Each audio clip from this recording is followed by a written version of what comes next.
সাধুকে তখন সেইখানেতে বলা হচ্ছে যার মধ্যে দুটো গুণ স্পষ্ট দেখতে পাওয়া যাবে, তাকে তুমি সাধু হিসেবে গ্রহণ করতে পারো। সেটা কি? একটা হচ্ছে তার মধ্যে সবার প্রতি ভালোবাসা, দ্বিতীয় হচ্ছে নিঃস্বার্থপরতা। তার মানে তার অহংকারটা নেই। আর যার অহংকার নেই, ওই যে প্রথমে শুরু করলাম, অহংকারটা দিয়েই তো চাপা দেওয়া থাকে চৈতন্য। যেই অহংকারটা সরে গেছে, তখন সেই চৈতন্যের মুখোমুখি হয়েছে, সে চৈতন্যই হয়ে গেছে। সেই জন্যে বলছেন যে সাধু হচ্ছেন তিনি যার মধ্যে তুমি এই দুটো গুণ দেখতে পাবে। তিনি হাওয়াতে বেড়াচ্ছেন, তিনি কিচ্ছু না খেয়ে বেঁচে আছেন, শুধু জল খেয়ে থাকেন, শুধু এইসব ঠিক আছে, অনেকে অনেক রকম পারে। কিন্তু কথা হচ্ছে উনি কি সবাইকে ভালোবাসেন? শুধু আমার লোকেদের ভালোবাসি, শুধু আমার যে কমিউনিটি আছে তাকে ভালোবাসবো, ও কিন্তু সাধু বলা যাবে না। সাধু হচ্ছেন যার কাছে কোনো আপন পর ভেদ থাকে না। কেন? ও তখন দেখছে সবার মধ্যে সেই ঈশ্বরকে, সেই প্রত্যেকের মধ্যে সেই ঈশ্বরকে দেখে ও কাকে নিন্দা করবে? নিন্দা করতে পারে না তো। ভগবান শ্রীরামকৃষ্ণদেবের যে খুব বিশেষ শিষ্য, তিনি হচ্ছেন ব্রহ্মানন্দ মহারাজ, ব্রহ্মানন্দজি, স্বামী ব্রহ্মানন্দ, প্রথম প্রেসিডেন্ট আমাদের রামকৃষ্ণ মঠ মিশনের। ঠাকুর বলতেন, মা কালীর কাছে বলেছিলাম, মা আমার মতো একটি ছেলেকে দে, আমি তাকে নিজের ছেলের মতো মানুষ করব। তো প্রত্যেক পুরুষেরই মনে হয় যে পিতৃ স্নেহ, তো উনি বললেন যে মা আমার একটা ছেলে দে। একদিন মা, উনি যখন ধ্যানে বসে আছেন, তখন দেখছেন একটি ছেলেকে এনে কোলে বসিয়ে দিয়ে গেল। তখন উনি বললেন যে এই ছেলেই কি আমার সন্তান হবে? তখন বললেন হ্যাঁ, ও আসবে। এর কিছুদিন পরে একটি 16 বছরের ছেলে, 15-16 বছরের ছেলে এলো। ওকে দেখেই ঠাকুর চিনতে পারলেন এই সেই ছেলে, শ্রী শ্রী মা কালী যাকে ওনার কাছে দিয়ে এসেছিল। ও তারপর থেকেই উনি ওকে একটু আস্তে আস্তে করে শিক্ষা দিচ্ছিলেন। আর সারাক্ষণ সে জপ করতো আর ধ্যান করতো। এইরকম ওর অসাধারণ জীবন, ওইটা যদি পড়ে দেখেন স্বামী ব্রহ্মানন্দজির জীবনী, তো ওটি আস্তে আস্তে করে করে একদম ঠাকুরের মতো হয়ে গেলেন। উনি প্রেসিডেন্ট হলেন, নিজের ভাবেতে থাকতেন। বেলুড় মঠের ভেতরে তখন একটা পুকুর ছিল। তো সেই পুকুরটা পাড়ে গিয়ে বসে বসে ছিপ ফেলে মাছ ধরতেন। তা লোকেরা মনে করতো "এ আবার কি প্রেসিডেন্ট, বসে বসে মাছ ধরছে"। কিন্তু আসলে মাছ কোনোদিন ধরতেন না। ওইখানে মাছ ধরছেন দেখলে লোকেরা ডিস্টার্ব করবে না, আর ওই মাছ ধরার ভান করে উনি ওই ধ্যানের মধ্যে থাকতেন, বসে ওই মধ্যে বসে থাকতেন। তো ওই যে তার কাছে আর একজন সাধু এসে বলছেন যে আমাদের তখন কোনো টাকা পয়সা নেই, বেলুড় মঠে খুব দরিদ্র অবস্থা। তখন ওরা বলতো যে যদি শরীর খারাপ করে বাড়িতে চলে যাও, গিয়ে বাবা মার পয়সা শরীর ঠিকঠাক করে, কেন ওষুধ কেনার পয়সা ছিল না, তখন আবার আবার এসো। আর ওইসব গল্পগুলো আমরা একটু একটু দেখেছি, আমাদের সময়ও একটু ছিল। কিন্তু তার আগে আগে খুবই গরিব অবস্থা। তো শরীর খারাপ হয়েছে, কেউ একজন ডাক্তারের কাছে গেল। তা ডাক্তার বলল দুধ খেতে হবে, দুধ খেলে গায়ে একটু বল হবে। তখন যিনি আমাদের ভান্ডারী মহারাজ ছিলেন, যিনি খাওয়া দাওয়া দেখাশুনো করে, তাকে বলে ভান্ডারী। তো ভান্ডারী মহারাজ, তা তিনি এসে 1 কাপ দুধ দিয়ে ওর সামনে বসতেন, খাও খাও একটু করে খাও। ও একটু করে খাচ্ছে। আর খানিকটা খাবার পর জিজ্ঞেস করছেন, তুমি বল ফিরে পেয়েছো তো, বল ফিরে পেয়েছো?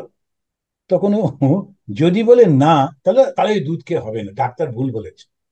আর যদি বলে হ্যাঁ, তো ওই তো ব্যাস 1 কাপ দুধ খেলে এই তো বল পেয়ে গেল, ব্যাস চলে যাও। তার মানে ডাক্তার প্রেসক্রিপশন দিলে ওই 1 কাপ দুধই পাওয়া যেত। এইরকম ছিল দারিদ্র। তো সেই রকম অবস্থাতে একজন লোক এসছে অনেক টাকা দেবে বলে। তো যিনি ম্যানেজার ছিলেন, তিনি ছুটে ছুটে এসে মহারাজকে বলছেন যে মহারাজ উনি এসছেন, অনেক টাকা আমাদেরকে ডোনেট করবেন, এই বড় লোক মানুষ ইত্যাদি। তো উনি চুপ করে বসে আছেন। তারপরে ওনার ভয় হলো, একটু যদি কথা টথা না বলেন তো বড় লোক তো রেগে যেতে পারে, তখন আর ডোনেশন দেবে না। তবে তুমি কিন্তু একটু ভালো করে কথা বলো, আর একটু বড়লোক মানুষ তো, একটু যদি বলো তো টাকা পাওয়া যাবে ইত্যাদি। তখন উনি বলছেন, বাবুরাম দা, ওই লোকটি আমাদের সংস্পর্শে এসে তার ত্যাগ করার ইচ্ছে হলো, ওর নিজের টাকা সে আমাদেরকে দিচ্ছে, তার ত্যাগের ইচ্ছা হলো, আর ওর সংস্পর্শে থেকে তুমি ভোগী হয়ে গেলে। এই যে একটু টাকা দিতে এসছে বলে তুমি এখন ওকে এত খাতির যত্ন করছো, যেন ও আমাদের কত কি, এইটা কি ঠিক হচ্ছে? তখন উনি সাবধান হয়ে গেলেন। বাবুরাম মহারাজ ছিলেন ঠাকুরেরই শিষ্য, প্রেমানন্দ, যে কিনা টাকা পয়সা নেই, লোককে খাওয়াতে হবে, ওই জন্য নিশ্চয়ই চিন্তা করতেন, কিন্তু খুবই পবিত্র মানুষ। আমাদের অত্যন্ত সাবধানে থাকতে হবে। তাহলে সাধুকে যে কোনো অবস্থাতেই প্রলোভিত হয় না, সে শুধুমাত্র ঈশ্বরের মুখের দিকে তাকিয়েই থাকে, কোনো কিছুতে প্রলোভিত হয় না। কেন? ওই যে ভালোবাসে ঈশ্বরকে, ওই যে বিশ্বাস করে ঈশ্বর যখন আছেন সবকিছু ঠিক হয়ে যাবে। চেষ্টা করছি, কাজ করছি বটে, ঠাকুরের ইচ্ছা তো সব ঠিক হয়ে যাবে। একটু যদি কষ্ট দিতে চান তো দেবেন, তো কি এমন হলো? এত কিছু এতদিন এত আনন্দ দিয়েছেন, এবার একটু কষ্ট দিচ্ছেন, দেখ ঠিক আছে। কিন্তু ঠাকুরকে ছাড়বো না। ছোট বাচ্চাকে যখন মা বকে, ওই বাচ্চাটা মাকেই জড়িয়ে ধরে, মার থেকে দূরে যায় না। তেমনি ভাবে যত কষ্ট হোক আর যত আনন্দই হোক, সর্বদা ঈশ্বরকে ধরে থাকতে হবে। সেইটি শেখা যায় ওই সাধু সঙ্গ করে। আমি এই উদাহরণগুলো দিলাম মানে সাধু কিরকম হয় এইটার জন্য। এই সাধু হচ্ছেন, তিনি প্রেমিক পুরুষ, তার অন্য কোনো কিছু নেই, ভালোবাসা চান, সকলকে ভালোবাসেন। স্বামী বিবেকানন্দ, তিনি বেদান্তবাদী ছিলেন। তো একদিন বেদান্ত পড়াচ্ছেন ব্রহ্মচারীদের মঠে, বেলুর মঠে। তখন গিরিশচন্দ্র ঘোষ ওর পাশ দিয়ে যাচ্ছিলেন গঙ্গায় স্নান করতে। তো গিরিশচন্দ্রকে দেখে তো স্বামীজি বললেন, জিসি। তো জিসি বলে বলে ডাকতেন। জিসি, সারা জীবন নাটক করলে, একটু তো বেদান্ত পড়লে না, বেদান্তটা পড়া উচিত ছিল। তো উনি তো সঙ্গে সঙ্গে নাট্যকার, সঙ্গে সঙ্গেই উনি বলছেন, আচ্ছা তোমার বেদান্ত, সে কি এই বিধবা চোখের জল মোছাতে পারে? ওই যে ওখানে একটা দাঙ্গা হলো, কত লোক মারা গেল, কত বাচ্চা অনাথ হলো, এই অনাথ শিশুর কান্না থামাতে পারে তোমার বেদান্ত? বহু লোক খেতে পায় না, রাস্তায় রাস্তায় পড়ে আছে, তোমার বেদান্ত কি তাদের মুখে দুটো অন্ন তুলে দিতে পারে? এমন করে উনি বলছেন।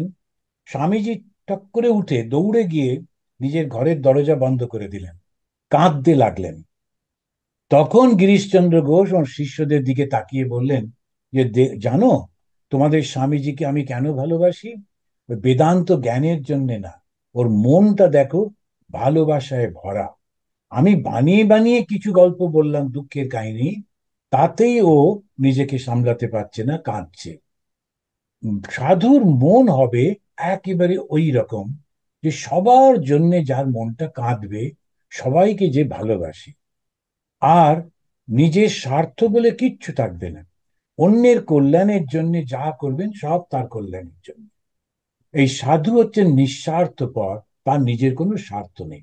তাহলে এইরকম সাধু দেখতে হবে। কেমন করে বুঝবো? বলে শেষ করি। এক, ওই মানুষটার কাছে গিয়ে দেখতে হবে সত্যি তিনি ভালোবাসেন কিনা। দুই, যে তার মধ্যে নিঃস্বার্থপরতা আছে কিনা। এই নিঃস্বার্থপর আর ভালোবাসা, এই হচ্ছে সাধু।